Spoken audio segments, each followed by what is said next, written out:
So ಎಲ್ಲರಿಗೂ ನಮಸ್ಕಾರ. ಇವತ್ತು ಎಲ್ಲರಿಗೂ ತುಂಬ ದುಃಖದ ಸಂಗತಿ ಅಂದರೆ ಅಥಣಿ ಮರಿ ಸುನಾಮಿ ರೇಸಿನ ಗಾಡಿ ಬಿದ್ದೈತ್ರಿ. ಕನ್ನೋಳಿ ಕಣಕ್ಕೆ ವೇಟಿನ ಸಲುವಾಗಿ ಹೊಳ್ಳಿ ಹೊಂಟಿದ್ರಿ. ಫೈನಲ್ದಾಗ ಆಡಾಗ ಗಾಡಿ ಬಿದ್ದೈತಿ. ಗಾಯಾಳುಗಳು ಆಗಿರುತ್ತೆ, ಆದರೆ ಏನೂ ಆಗಿಲ್ಲ. ಯಾರಿಗೂ ಭಾಳ ಪರ್ಸು ನನ್ನ ಗಾಡಿ ಇದು ಅವನ ಡ್ರೈವಿಂಗ್ ಮಾಡಿದ್ದ. ಇವತ್ತು ಎಲ್ಲರಿಗೆ ಬೇಜಾರಾಗುತ್ತಿದ್ದೆ ಅಂದರೆ ಇದು ಕನ್ನೋಳಿ ಕನ್ನಡ ಹಿಂಗಾಗೈತಿ. ಸೊ ಈಗ ದೇವ್ರಿಬ್ರಿಗೆ ಹೊಂಟಿದ್ರು ಪಾಪ.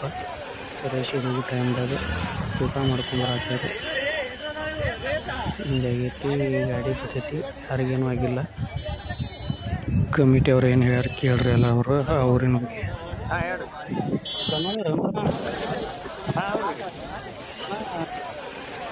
ಆ ಗಾಡಿ ಹೆಂಗೆ ಏನಾಗ್ತಾನ ಅದು ಹೆಂಗ್ ಹೋಗಿದಾರ ನಾನು ಕಾಟಾಕ್ ಹೋದಾಗ ಅಲ್ಲಿ ಒಯ್ದು ಪಟ್ಟಿ ಕೆಡದಾರ ಗಾಡಿ. ಕಣ ಮುಗಿದಿದ್ದು ಅಲ್ಲ ಮತ್ತೆ ಕಣ ಇನ್ನ ನಡೆದಿತ್ತು ಅಣ್ಣ. ಅವು ಕಾಟ ಗಾಡಿ ಕಾಟ ಹೆಚ್ಚು ಕಮ್ಮಿ ಆಗತ್ತೆ, ಕಾಟ ಹಾಕೊಂಡು ಹೋಗಿದ್ರ ಅವರು. ಹೌದಾ?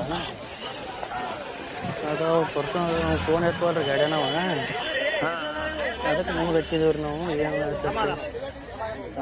ಗಾಡಿನ ಅದಲ್ಲ ಅನ್ನೋದು.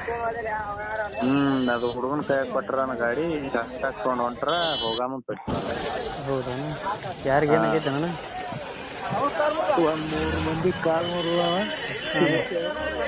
ಬೇಸಿನೇ ಇದನ್ನ ಏನು ಒಟ್ಟೆಲ್ಲ ಒಂದು ಸ್ವಲ್ಪ ನಾರ್ಮಲ್ ರೀ ಅದಾರಲ್ಲ ಒಂದು ಸ್ವಲ್ಪ ಇದು ರೀ. ಅದಾರ ಏನು ಹಂಗೇನಿಲ್ಲ. ಆದ್ರೇನು ಒಬ್ಬನಿಗೆ 2 ಕಾಲ್ ಮುರಿದವ, ಪಂಟ ಮುರಿದವ. ಆದ್ರೆ ಏನೂ ಆಗಿಲ್ಲ ಅಣ್ಣ. ಬಿಜಾಪುರ ಹೋಯ್ದಾರ ಇಬ್ಬರಿಗೆ. ಆ ಹೂನ್ಪುರಿಗೆ ಒಂದು ಹುಡುಗ ಅದಾನ ಅಲ್ಲಿ ಸರ್ಕಾರ ನೋಡ್ತಾನಾಗ. ಅವ್ರ ಫೋನ್ ರೀ ಎಲ್ಲ ಸುತ್ತಾಪವ. ಏನು ಪ್ರಾಬ್ಲಮ್ ಆಗ್ಯದಣ್ಣ. ಆದ್ರೆ ಏನೂ ಆಗಿಲ್ಲ. ವಿಚಾರ ಅದಾನ ಅಂದ್ರೆ ಹಿಂಗೆ ಆಗ್ಯದ. ನಮಗೇನು ಗೊತ್ತಾಗೋದು. ಏನೋ ಹಂಗೇನೇನೋ ಆಗಿಲ್ಲ ಅಣ್ಣ. ಒಟ್ಟಾರೆ ಈಗ ಒಬ್ಬನಿಗೆ ಕಾಲ್ ಮುರಿದ, ಒಬ್ಬನಿಗೆ 2 ಕಾಲ ಕಾಂತ ಮುರಿದ. ಹೌದಾ?